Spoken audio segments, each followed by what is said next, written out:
Namaste and good morning. What a wonderful day. What a momentous occasion. What a history making moment. And I am so honored to be here to kick this event off by introducing two very important parties in this process. The first party that I would like to introduce is the Bloomberg Harvard Collaborative, of which I'm honored to be a member. And so many of our members are here, probably standing behind me. And as I call their name and affiliations, they will wave. Dr. Alex Harris, Performing Artists President of ACT. Alex Nicholas, President of the Campbell Park Neighborhood Association. Barbara Vogel-Weed, the Edge District. Dr. LaDonna Butler, the Well for Life Mental Health. I am Gwendolyn Reese, President of the African American Heritage Association. Jason Mathis with the Downtown Partnership. Bridget Heller with Shirley Proctor Puller Foundation. Dr. Cynthia Johnson, Pinellas County Economic Development Director. Yes, and we are so proud of her and so happy that she is now in that position. Sharon Wright, Director of Sustainability, and last but definitely not least, Nikki Gaskin-Capehart, Director of Urban Affairs. This collaborative has been working together since the winter of 2019. Early in 2019, our mayor was one of 40 mayors and cities globally selected by Bloomberg Harvard to be a part of a cross-cultural collaboration. Each mayor had to select a project or a problem in their city. Our mayor chose as his project the redevelopment of Tropicana Field because he wanted to ensure that those who were most impacted by the building or the erection of the dome would be heard, would be actively engaged in the process. We've been working since the winter of 2019, and we wanted to make sure, and one of our members, Alex Nicholas, said one day in our meeting, we need to make sure that people's voices are heard and that they know they matter. And from that day forth, we became Voices Heard, Voices Matters, Bloomberg Harvard Initiative. So now the most important role I have today is to introduce our mayor. You know, there's a saying, if not you, then who? If not now, then when? Mayor Kreisman heard that clarion call, and he said, it's me, Rick Kreisman, and the time is now. And so in his 8 years of service to our community, to a city that he loves and has dedicated his energy and service to, he has done something that no mayor before him has ever done. He has done something that many mayors throughout cities in this country have never even attempted. I venture to say that Mayor Kreisman has more women and women of color in his administration than any of his predecessors. Under Mayor Kreisman's administration, St. Petersburg has been noted as a city of love, a city of compassion. The resolution declaring racism a public health crisis was passed and approved with recommendations. Mayor Kreisman's administration commissioned a study of structural racism in St. Petersburg. Mayor Kreisman has done more than anyone that I know in advancing racial equity in this city. And Tropicana Field redevelopment is just one of those things that's included in his work in advancing race equity. He has put St. Petersburg at the forefront of the nation. He has made us indeed a city to watch, a city to follow, and he has set the bar, a very high bar, for those who come after him. It is my pleasure to introduce a man that I have grown to respect and appreciate and in a very special way love over the past 4 years that I have been working with him. And this is the last time that I will be able to say publicly, I now introduce you to my mayor, your mayor, our mayor, Mayor Rick Kreisman.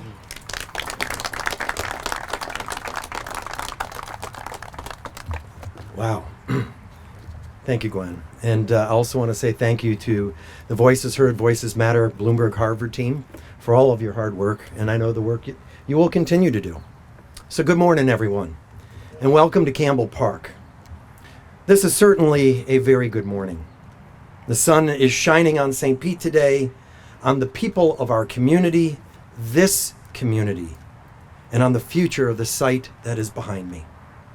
Now, earlier this year, following more than 5 years of public engagement, visioning and master planning, more public engagement, economic studies, more public engagement, culminating in the creation of an ambitious and audacious request for proposals and the receipt of 7 proposals to redevelop this site, I narrowed the field of potential developers down to 2 outstanding developers. And today, in order to conclude this particular step in the redevelopment process, I am narrowing it down to 1. So please join me in congratulating Alex Videa and the team at Midtown Development.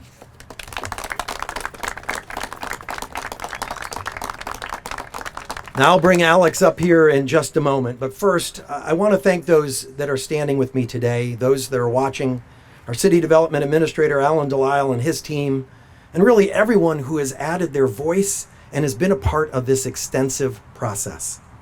And this has been a true community endeavor.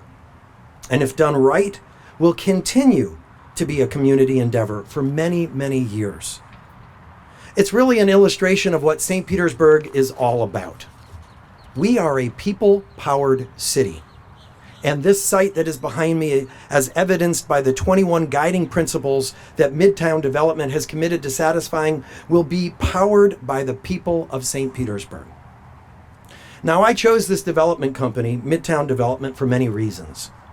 When I compared the 2 finalists side by side, they had the best proposal. And equally important, they have the resources to get this done. But of greatest importance to me, they were undaunted by the guiding principles. They understand the collaborative nature of this partnership with our citizens, with the city of St. Petersburg, and perhaps with the Tampa Bay Rays. They understand the need to honor this site's history and provide real opportunities. Now, there's a reason why the president of the Pinellas County Urban League, Reverend Watson Haynes, is standing here. And not just because I gave him a key to the city this morning. Watson grew up in the neighborhood behind me. You know how we say privileged people are born on third base? Well, Watson wasn't born into privilege, but he literally grew up where third base is inside that dome. And like Miss Gwen, he knows the history here.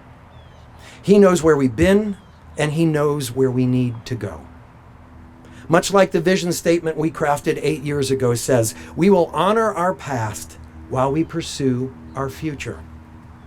That future includes a development that provides jobs, mixed income housing, office space, entertainment, an emphasis on the creek, the natural environment, and the Pinellas Trail. Alex and Midtown Development understand this. They understand that public space cannot be an afterthought. They understand our Grow Smarter economic development strategy, the business sectors that we've targeted, and the need for this site to be a model of sustainability, resilience, and health. They understand, and this is the most important to me, that the site behind me must connect to where we are standing today in South St. Petersburg. And that connection must be physical, emotional, and economical. We are a city focused on removing barriers and tearing down walls. The invisible ones that limit some residents' opportunities, and the literal ones like this one that stand between us and the transformation that will unfold on that site. Both block our fabled sunshine on too many and have for far too long.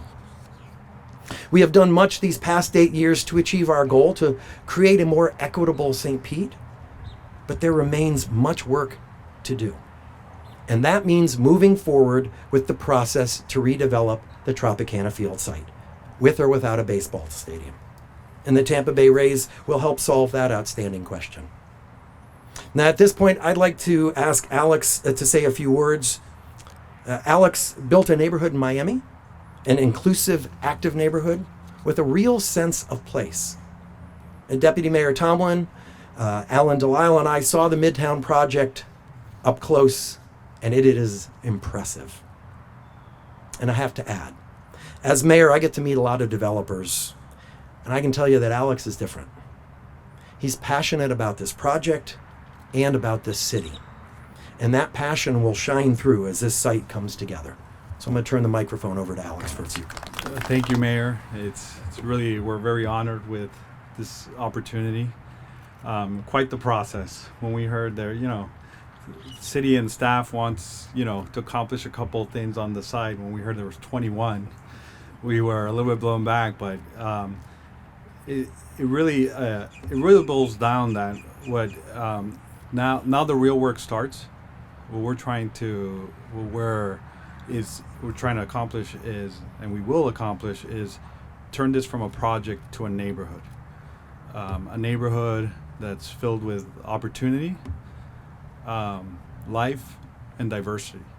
I think one of the things that we take the most pride of is not where we don't do projects and we do neighborhoods, and one at a time. And you don't know where the neighborhood starts or where it ends. So we're very honored. I wanted to take the opportunity to thank Reverend Watson Haynes. I know for a fact I wouldn't be up here, nor my team would be up here if it wasn't for him and his staff and the trust that he puts in us. We're very appreciative and honored. That means the world to us. I'll let him come up here and say a couple words in a second. We look forward to working with everyone in the community, with the Rays, with anyone that wants to be a part of this amazing process. And we look forward to working, obviously, with the new mayor and their staff. Thank you. Let the Reverend come up here for a second. First of all, I want to thank the mayor for his confidence in this team. Certainly, they went through what I refer to as the most dangerous interrogation that you could ever go through, meeting with the Urban League to talk about what you want to do. And thanks to Charlotte, who's our Chief Operating Officer for the Urban League, who actually sat there and asked them a whole bunch of questions, and I was like, I wouldn't ask that question. But she kept asking and kept asking. She said, I want to know if you really want to do what you want to do with all honesty and sincerity. And we had talked to a couple of other groups. And near the end of the meeting, she said, this is the group that we need to align ourselves with. They have the wherewithal to make this project, and they have the backgrounds. I want to thank them for putting their confidence in the Urban League. Because they could have come to this town, met with any of the other groups, any of the people, but they felt it very important that somebody said, go talk to the Urban League. And some of my staff are here, and certainly I give them the praise for they have really been there through this entire project. Certainly thank them. Thank Ray Tampa, who's our communications director, and my engineers, Malcolm Flakes, who is our engineer, who's going to help guide us through this project. We stood ready for this to happen and have been working endlessly to make this happen. This is going to be real. This is not some play game. This is not some fluff. This is a real project that's going to happen, because if I'm involved in it, it's going to happen. And I'll make sure that it happens. And my staff will make sure that it happens. We're 44 years old this week. And so we have a history. We have a 104-year history with the National Urban League. So this community won't be left without some guiding hands on this project for the next 20 years. And so I thank you all for coming. I certainly thank Alex in Midtown and all the group, Balin, who have Dean, have been constant with us. If we needed a meeting, we got a meeting. If we needed agreement on something, we got an agreement. And I appreciate that coming from somebody who came into town and said, we, with all sincerity, want to make this happen. But it would not have happened had it not been for the mayor and Kanika lending their support to this project and making it happen. And certainly we have to thank Nikki Capehart for all of the work that she's done working at City Hall after the mayor stole her from me. But I'm appreciative. We are ready to go. We've ordered the trailers to come and start dig. Oh, no, not yet. But we're ready to go, and we just thank everybody for their involvement in this project. Thanks to the community for standing behind us as an Urban League and saying, you keep pushing the button and we'll keep pushing you. And we expect the community to do that. And we expect to reach out to the other groups that have not been selected in this project and say, come sit down to the table. Let's see how we can keep you involved and get you involved in this project. We thank this committee, Bloomberg Committee, and the committee that really came up with these ideas, and we're ready to go. Thank you, Mayor. So look, I'm fully aware of the time I have left in office. It's 35 days, something like, I think 840 hours from now or something.